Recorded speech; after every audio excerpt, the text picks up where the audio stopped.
Media previews have just dropped for Pokémon Scarlet and Pokémon Violet, and while I'll not be showing you the footage since it is not mine to use, I'll be linking a couple of those same media previews in the description if you guys want to check out everything.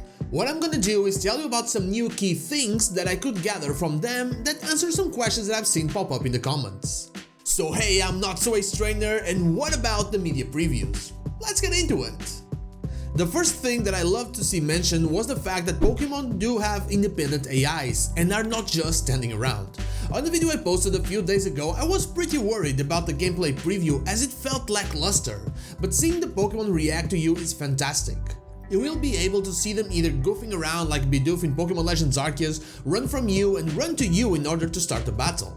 They can also be sleeping, together with their family, or interacting with each other, with the example given being the rivalry between Viper and Zangoose. There also seem to be plenty of Pokemon roaming around. All in all, the region of Paldea will be alive with Pokemon and items.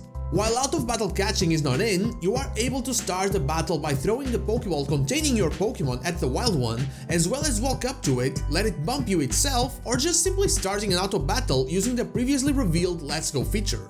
Oh, and shiny Pokemon show up in the overworld, so that's a big jump from Sword and Shield and a nice returning feature from Legends Arceus. The game appears to be extremely streamlined and quick, with the XP bar and animations being snappy, staying true to the idea of an open world for the most part, with Mesagoza, the main city, being one exception where it loads you in. The night and day cycle are controlled by in-game time and not real-world time, which is fantastic in my opinion, since it keeps things constantly moving, just like the returning feature of accessing your Pokemon box on the go. One huge change is how you're not forced to battle a trainer unless you want to. It doesn't matter if your eyes meet, you actually have to meet it yourself. This seems to be an option done to prevent the feeling of exploration of being broken. There was also new information regarding the Starfall Street path. You have to enter through the front door of the base and can only take the top 3 Pokemon of your party. There are vending machines throughout the journey that you can use to heal your Pokemon, though there was no info on how they work. I'm assuming you probably simply buy drinks like fresh water or soda pop. When you reach the end, you will not only battle the team leader's team, but also their Starmobile. You know, the always teased changing Pokemon, and it seems to be a tough battle.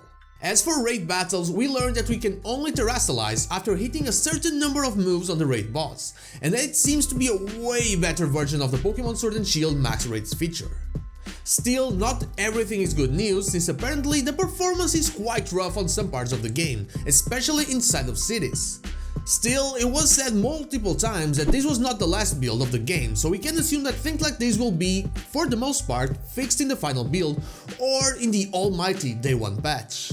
These are the only new things that I could gather, but I really encourage you guys to watch the previews yourselves, because there might be something that I missed or something I did not emphasize but that you really care about. Again, all the links will be in the description.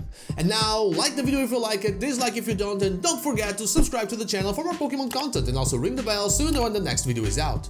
You can follow me on social media and Twitch, streaming there Wednesday to Sunday, not Saturday, or join our Discord. All the links are in the description. Thank you so much for watching, and I'll see you all on the next one.